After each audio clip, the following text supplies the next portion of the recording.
You know what plantation they've never shown us, Abby? The most prominent ones. The ones that were most profitable. The breeding plantations. Why don't you want to show us those? You know why?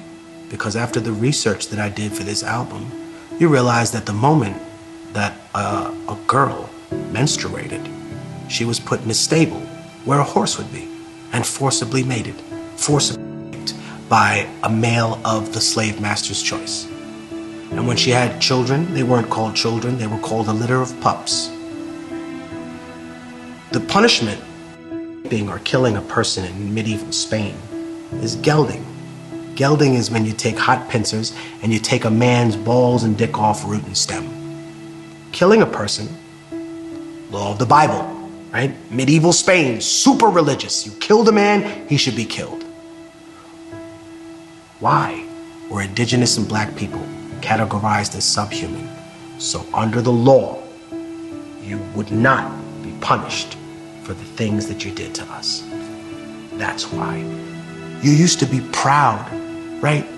Used to be proud, white America, of murder. Used to be proud of colonization. Used to, wow, that made us tough. And then you got ashamed of it. And that's what you're dealing with. That's what America's dealing with, a schizophrenic crisis. There's a British manual, right, that was taken out of the British Museum because within the manual, it talked about how it was a weapon of war that should be used against the indigenous population. You're ashamed of that now. You're ashamed, right? Who was Christopher Columbus?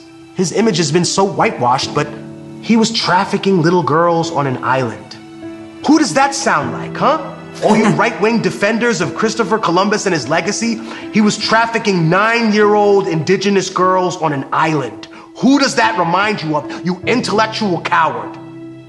Just because liberals are dog shit doesn't mean that you shake hands with the devil, right? The same way I tell people all the time who are white working class people who hear about reparations for black people and automatically get upset. You know, they hear the word Africa and they're furious already. But the problem is this. The money doesn't come from you.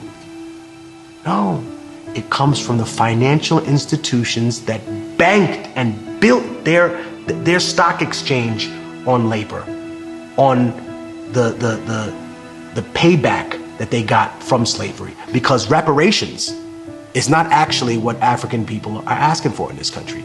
African American people are asking for the other half of reparations. You see, America already paid reparations at the end of the Civil War to slave owners. They gave them money per black person that they let free, and they refused to honor the people that were actually victimized. So until you do that, you will always be cursed, America.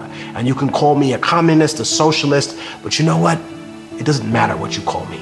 You know that I'm right, right?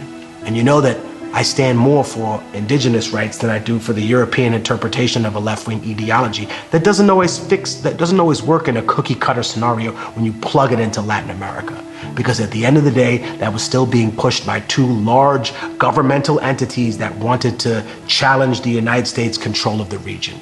We're tired of being pawns.